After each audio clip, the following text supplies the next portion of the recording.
So I wanted to give you an introduction to me just to set some context for all of the things I'm going to be saying across the rest of the course. Right, here we go. Let's share screen. So now I have been a startup entrepreneur for the longest time. That's how I started my career.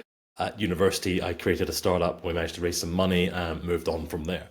But most recently, I have been working in financial services. So I started with Royal Bank of Scotland and NatWest, and I ran their digital transformation program for their retail division. Then I did 3 years as the Group Chief Digital Officer for Nordea Bank. Nordea is the largest financial services player in Northern Europe. After that, I moved the family. We went to Oman in the Middle East. I took up the position as Chief Transformation Officer for Sohar International Bank. I was there for 3 years. Then I created New Era Digital Partners. That's my advisory firm. So I work with banks and financial technology companies or fintech companies in Europe, in the UK, in the Middle East. I'm also external faculty for LIBF. LIBF is the London Institute of Banking and Finance. I do a lot of digital transformation, AI, fintech, executive education with them. And then finally, you can find me on LinkedIn. Ewan McLeod or Highlander928 on TikTok. So my context then is I've hired lots of people. I've been exposed to how banks, big companies hire.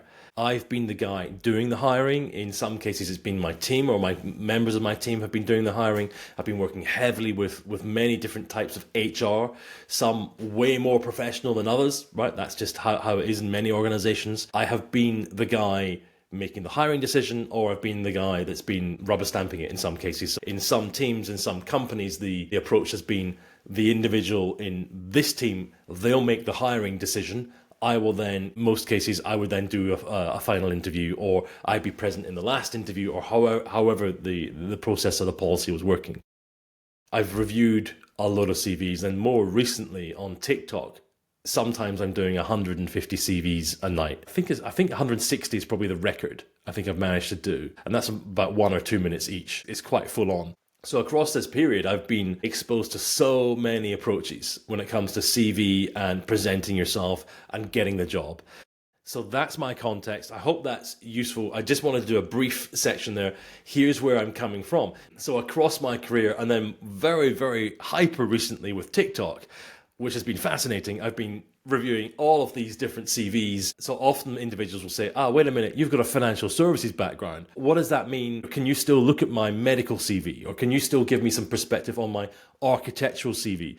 The answer is, of course, is yes, absolutely. Yes, I may be accustomed to hiring in digital and financial services and so on recently, but I can still read a CV. Now, I may not understand the terminology. Of course, I'm not going to know the detail on a lot of these things. But what I can do is pull out and work with you to say, well, look, how many people, how many projects, what does this mean? What budget? You said budget, but what kind of budget? What kind of approach?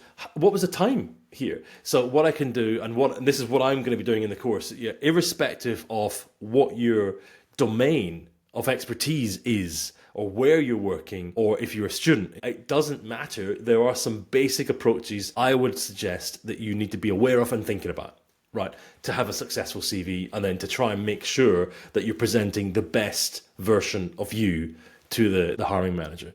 So come with me. Shall we get going? Let's begin.